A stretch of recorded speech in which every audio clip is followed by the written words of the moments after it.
이 성경에 보면은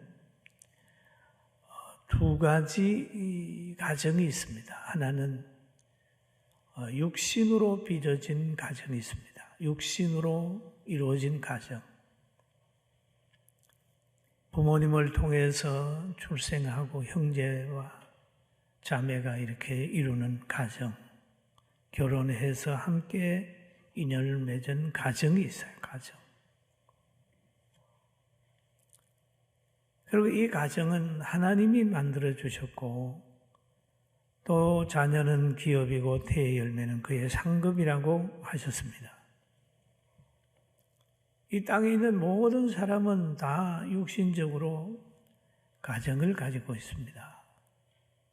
그런데 또 하나의 가정이 있습니다. 또 가족이 있어요. 이 신령한 가족이다. 그렇게 보는 거예요. 그 예수님께서 우리에게 알려주신 가정입니다. 또 가족입니다. 예수님이 공생의 기간 동안에 복음을 전하셨어요. 그리고 계속해서 하나님이 주신 능력으로 귀신을 쫓아내고 병자를 고쳤습니다. 이 광경을 지켜보던 바리새인들이 예수님을 평가하기를 귀신의 왕 바알세불을 힘입어서 저렇게 능력을 행하고 있다고 평가를 했습니다. 그러나 예수님은 그들의 말에 위축되지도 않고 하는 사역을 중단하지도 않았습니다. 계속 갔습니다. 그래서 예수님은 그들을 향하여 말을 합니다. 나무는 그 열매를 보고 안다. 라는 말이죠. 나쁜 나무가 좋은 열매를 맺을 수 없고 또 좋은 나무가 나쁜 열매를 맺을 수 없다. 나무는 그 열매를 보고 안다. 그랬어요. 그러면서 그들을 보시고 하신 말씀이 독사의 자식들아 너희는 악하니 어떻게 선한 말을 할 수 있느냐? 이는 마음에 가득한 것을 입으로 말한다. 그렇게 말씀하셨어요. 그러면 바리새인과 사두개인과 서기관들을 통하여 이루어지는 환경들은 분쟁과 정죄입니다. 사탄을 제할 수도 없고 늘 미워하고 정죄해요. 그런데 예수님의 삶의 열매나 능력을 받으면 사람들이 회복되고 행복해지는 거예요. 그 나무는 열매를 보고 한다라고 얘기하죠. 그러면서 그들을 향하여 하신 말씀이 독사의 자식들아라고 얘기를 하죠. 그런 교훈을 하셨고 또 예수님은 그런 바알세불을 힘입어서 귀신을 쫓아낸다고 하는 사람들이 있음에도 예수님은 계속 교훈을 하셨어요. 요나에 대한 말씀도 하시고 남방 여왕이 일어나서 이 세대 사람들을 정죄하게 된다.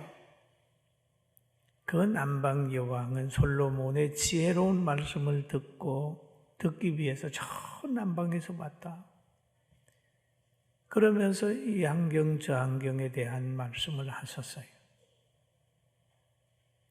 또 예수님이 말씀하시기를 더러운 귀신이 사람에게 나갔을 때에 물 없는 곳으로 다니며 쉬기를 구하되 쉴 곳을 얻지 못하고 이에 이르되 내가 나온 집으로 돌아가리라 하고 와서 보니 그 집이 비로소 비고 청소되고 수리되었거늘 이에 가서 저보다 더 악한 귀신 7을 데리고 들어가서 거하니 그 사람의 나중 형편이 전보다 더욱 심하게 되느니라. 이 악한 세대가 또한 이렇게 되리라. 이렇게 열심히 교훈을 하실 때에 예수님의 가정에서 예수님을 찾으러 온 거예요. 마리아와 그의 동생들이 예수님을 찾아 나선 겁니다. 사실 그렇잖아요. 동네에 안 좋은 소문이 돌고 자녀가 문제가 있다고 그러면 부모가 찾아 나서는 건 정상이잖아요. 그 예수님을 마리아가 찾아 나섰어요. 이런 교훈을 하는 그 자리에서 예수님의 부모가 온 겁니다. 엄마가. 그런데 이 예수님의 교훈을 가만히 들여다보면 한 번쯤 병도 들어왔다가 고친 다음에 무장하지 않으면 다시 그게 도져버리면 병마가 들어와 도져버리면 처음부터 고치기가 7배나 힘든 거예요. 여러분 예수 믿다가 타락한 사람 보십시오. 전도하는 거 7배나 힘들어요. 예수 믿다가 타락하게 되면 7배나 악해질 수 있어요. 과거보다 더 악해질 수 있어요. 그렇기 때문에 한번 예수님 믿었으면 계속 진리로 무장하고 성령으로 무장해서 다시 과거의 불신의 영이 들어오지 않도록 깨어 있어야 합니다. 할렐루야. 그렇게 돼야 돼요. 그래서 이런 교훈을 할 때 예수님의 어머니 마리아가 이제 그 동생들과 함께 예수님을 찾아 나왔습니다. 그럴 때 무리들이 그러는 거예요. 예수님, 저 어머니가 동생들이 밖에 섰습니다. 그렇게 말하니까 예수님께서 이렇게 대답을 하죠. 누가 내 어머니며 내 동생이냐? 누가 내 어머니며 내 동생이냐? 그래. 예수님은 육신의 가족도 인정을 했지만은 육신의 가족뿐만 아니라 자기와 함께 한 사람들을 가족으로 인정을 했어요. 그래서 마태복음 12장 49절에 보면 같이 한번 볼까요? 손을 내밀어 제자들을 가르쳐 이르시되 나의 어머니와 나의 동생들을 보라. 라고 얘기해요. 나의 어머니와 나의 동생들을 보라. 제자들을 그렇게 얘기도 가르칠 수도 있고 자기 가족도 인정을 했지만은 더 인정한 게 있어요. 이 예수님이 가족으로 인정하는 사람은 누구냐? 여러분 육신의 가정의 조건이 있잖아요. 가족의 조건이 있다면 또 예수님 영적인 가족의 조건도 있는 겁니다. 여기에 대해서 바르게 깨닫지 못하게 되면 늘 혈육에 속해가지고 이 땅에 있는 문제에 늘 종노릇하게 되어 있습니다. 오늘 이 어버이 주간을 맞이해서 사랑하는 부모님이 어머니가 예수 믿게 하면 육신적인 가족이고 신령한 가족이니까 이 관계는 영원한 천국까지 같이 가는 거예요. 얼마나 좋아요. 좋은 가정은 어떤 가정입니까? 육신의 가족이 됐다면 영적으로도 예수님 안에 하나 된다면 이 땅에서뿐만 아니라 영원한 천국까지 동행하는 사람들이 되는 거예요. 오늘 어버이 주간을 통해서 전도해서 부모님이 천국에서 누리게 할 수 있는 그런 진정함이 있게 복이 있게 되기를 주의 이름으로 축원합니다. 아멘. 그리고 예수님은 말만 이렇게 하신 게 아니라 행동하셨습니다. 자기가 십자가 질 때에 어머니하고 사도 요한이 그 앞에 와 있는 거예요. 그럴 때 예수님께서 그 사도 요한 제자에게 어머니를 부탁을 한 걸 보면 예수님은 진정 하나님의 뜻대로 사는 자를 가족으로 생각하고 자기가 존경하는 어머니를 봉양하게 만들었다 하는 걸 보면 알 수가 있습니다. 아무쪼록 우리는 신령한 가족, 육신의 가족 모두가 새로워지는 한 해가 되기를 주의 이름으로 축원합니다. 오늘 이 본문을 보면은 야곱의 아들 요셉이 효도하는 모습을 우리가 볼 수가 있어요. 이 요셉이라고 하는 사람은 야곱의 아들입니다. 야곱은 네 여인 내성에서 12명의 아들을 낳았어요. 그런데 이 요셉은 야곱이 아주 사랑하는 아내 라헬의 아들이었어요. 그러니 야곱의 사랑이 요셉에게 머물고 요셉에게는 채색 옷을 입혔고 하나님도 요셉에게 관심이 많았어요. 그래서 요셉에게 하나님이 꿈을 줬어요. 그래서 하나님이 요셉에게 꿈을 주는데 어떻게 주느냐? 꿈을 꾸게 했어요. 밭에 곡식단이 있는데 형제들의 곡식단이 다 요셉의 곡식단에 절을 하는 거예요. 또 요셉이 꿈을 꿨어요. 그런데 그만 11별과 해와 달이 요셉의 절을 하게 되는 거예요. 이 신령한 체험을 하고 요셉이 간증을 하게 되니까 형제들이 화가 났어요. 화가 나가지고 네가 우리보다 잘 산다는 말이냐? 우리가 네한테 굴복한단 말이냐? 뭐 이런 식의 시기했어요. 그래서 형제들의 시기를 받아가지고 요셉이 저 애굽으로 팔려갔어요. 여러분, 요셉에게 꿈은 정말 부자 되는 것이고 그들 형제들 중에 최고가 되는 그런 꿈을 꾸고 있지만은 현실은 아주 힘들고 어려운 거예요. 종으로 팔려가요. 또 그 집에 보디발의 가정에 가서 종살이를 해요. 또 그 가정에서 안주인에게 괘씸죄에 걸려가지고 감옥에 가요. 성추행법으로 감옥에 가요. 억울하게 가는 거죠. 그러나 요셉은 다 하나님을 의지했어요. 하나님 의지. 여러분, 거룩한 꿈을 가지고 있다 할지라도 현실이 그 꿈을 이루었는데 감당할 수 있는 그릇을 만들기 위하여 연단하는 기간도 있으니까 여러분, 어려운 일을 당할 때에 좌절하지 말고 잘 인내하게 되길 주의 이름으로 축원합니다.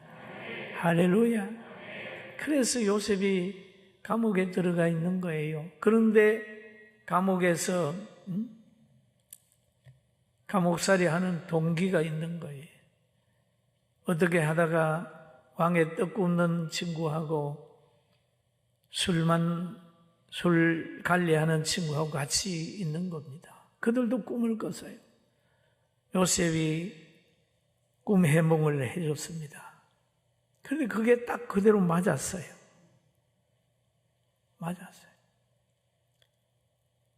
그랬는데 또 한 번 요셉은 감옥에 있었는데 하나님이 바로에게 꿈을 준 거예요. 왕에게 꿈을 줬어요. 그런데 왕이 꿈을 꾼 다음에 궁금해가지고 애굽에 있는 술객과 지식인들 다 모아가지고 꿈을 해몽하라고 그러니 못하는 거예요. 나라가 막 어수선해진 겁니다.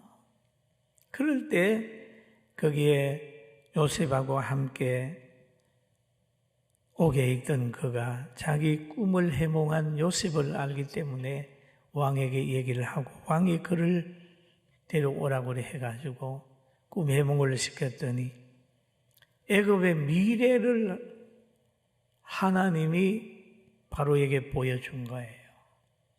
그 뭐냐? 애굽에 풍년이 있다. 그 다음에 7해 지난 다음에 흉년이 있다. 그걸 이제 알려준 겁니다. 풍년과 흉년을 알려줬어요. 그러니까 이 요셉이 그 꿈을 해몽하고 나니까 바로가 요셉을 총리로 만들어 풍년과 흉년을 대비하게 한 겁니다. 이게 좋은 지도자입니다.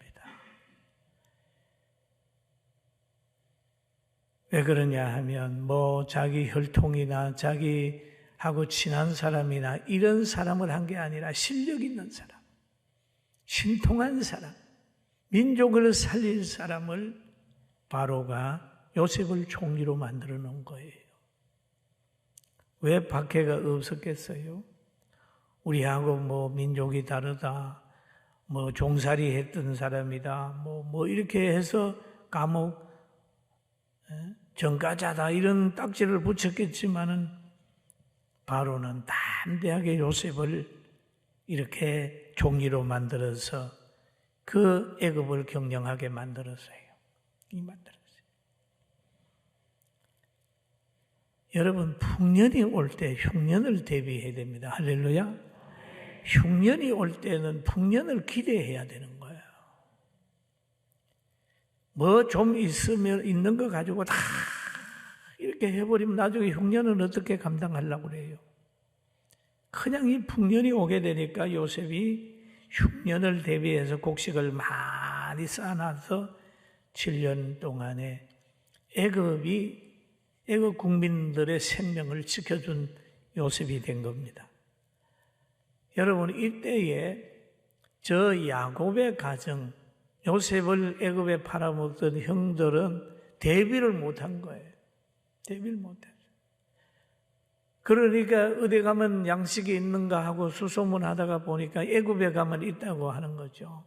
그래서 애굽으로 이제 가는 거예요. 가가지고 양식을 구하러 갔는데 그들은 요셉을 못 알아봤지만 요셉은 형들을 알아본 겁니다. 그런데 요셉은 그들을 만났을 때 복수하지 않았습니다. 아버지의 소식을 묻고 아버지가 살아계시다고 하니까 아버지를 자기 수레를 보내가지고 모셔오는 거예요. 효도하는 거예요. 자기가 가지고 있는 복을 가지고 그 건세를 가지고 아버지를 그 수준에서 잘 모셔왔어요.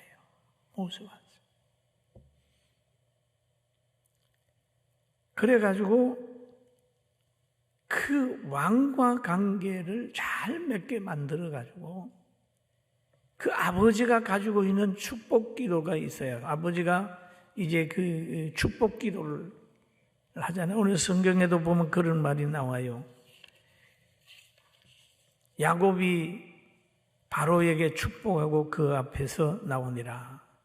요셉은 자기 아버지를 모시고 와가지고 뭐 했냐? 바로 앞에 데려가는 겁니다.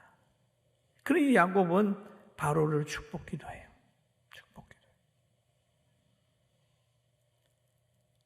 성경에 보면은 요셉이 바로의 명령대로 그의 아버지와 그의 형제들에게 거주할 곳을 주매 애굽의 좋은 땅 라임셋을 그들에게 주어 소유로 삼게 했다 그랬습니다. 요셉은 아버지를 쫙 높였습니다. 사랑하는 성도 여러분, 여러분이 가장 귀하게 존경해야 될 분은 이 땅에서는요, 사람 중에는 부모님 이상은 없습니다. 부모님 이상 없습니다. 부모님을 대신할 사람도 없고 부모님 이상 높여드릴 분도 없어요. 왜냐하면 부모님은 우리의 가난을 자기 가난으로 느끼고 우리의 아픔을 자기의 아픔으로 느끼고 우리가 울 때는 같이 울고 우리가 웃을 때 찬송하는 그분이에요. 그게 부모예요. 부모가 약해도 부끄러워해서 안 되고 병들어도 부끄러워해서 되는 건 아닙니다. 그리고 오늘 이 요셉의 효도하는 것을 보면은 부모님 앞에 형제들과의 화목한 겁니다.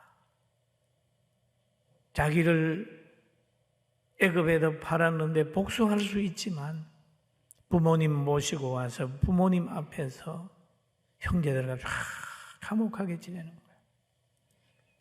창세기 47장 12절에 보면은 그의 아버지와 그의 형제들과 그의 아버지의 집에 그 식구들을 따라 먹을 것을 주여 복량하였더라. 누가? 요셉이 잘 이게 받들었어요. 오늘 이 시간 이후에 여러분 가정에서 최고의 되는 분이 부모님인 줄 알고 자부심을 가지고 그들의 수고를 알아주는 능력이 있기를 주의 이름으로 축원합니다. 부모에게 효도하는 자녀가 좋은 부모가 될 거고 그 회사에 가서 그 회사를 키우려고 노력하고 기도하는 사람이 그 회사의 중역이 되고 책임자가 될 수도 있어요. 교회에서도 마찬가지입니다. 교회가 잘 되기를 소원하고 기도하는 사람이 그 사람이 장로가 되고 권사가 되고 또 그 사람을 통해서 많은 사람이 행복하게 된다는 걸 믿게 되길 주의 이름으로 축원합니다. 할렐루야. 그런 게 되는 거예요.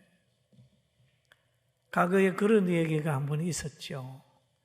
어떤 사람이 굉장히 유명한 사람이랍니다. 자기 아버지가 생일이 알려져 가지고 해갑이 되는데 손님이 너무너무 많이 오는 거예요. 그래 손님을 막 대접하다가 보니까 그러면 아버지 진짜 생일 해갑당한 아버지를 못 챙겨들어서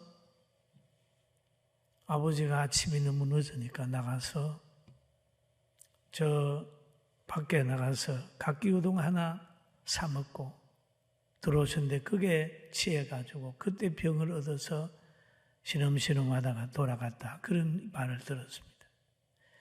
여러분 우리는 뭐가 더 중요한지 뭐가 덜 중요한지를 모를 때가 있다. 가정에서 부모가 소중하고 교회에서는 누가 소중합니까? 예수님이 소중하지요. 예수님 이상의 사상도 없고 예수님의 말씀 이상의 어떤 그 철학도 없는 거예요. 예수님의 말씀이면 아멘 해야 그게 정상적인 교회예요. 할렐루야. 예수님의 말씀 그 이상은 없습니다. 예수님이 빠지고 뭐 거기에 다른 것들이 들어가고 다른 사람의 사상이 들어가고 학연 지연이 들어가고 뭐 어떤 사상이 들어간다면 그건 병든 거예요. 오로지 우리는 예수님은 교회의 머리고 또 신령한 가족에는 예수님의 말씀을 따라서 사는 그거밖에 없다. 오늘 여러분 어버이날을 맞이해서 가정을 이루신 하나님 앞에 영광을 돌리고 신령한 가정에서도 정말 하나님의 축복 속에 세상에 빛된 삶을 살게 되는 능력이 있게 되기를 주의 이름으로 축원합니다. 할렐루야. 그래서 여러분 가정에 누가 와도 어떤 사람을 만나도 부모 이상으로 존경받을 자는 없다. 교회에 누가 와도 예수님의 이상 박수를 받을 분은 없다. 라고 하는 걸 마음에 깊이 아로새기고 하나님 말씀에 깊이 붙들려서 자녀들을 우리 주일학교를 보면 사랑하는데 아들, 딸들처럼 사랑하고 또 여러분이 어떤 조직에 가거든 하나님이 나를 여기에 보냈다 생각하고 그 모든 걸 키우려고 노력을 해요. 대적해서 싸우고 막 하다 보면 나중에 그 사람은 그렇게 쓰임받다가 그냥 흔적 없이 사라질 수 있어요. 오늘 이 시간 이후에 정말 요셉처럼 부모도 높이고 형제들도 화목하게 하고 그 다음에 그 애굽에 있는 모든 사람도 구원하고 또 지도자가 되려면 바로처럼 다른 것 따지지 아니하고 그에게 영적인 것이 있으면 그를 선택해가지고 일을 맡기고 일을 잘 해낼 수 있는 여러분과 제가 되길 주의 이름으로 축원합니다.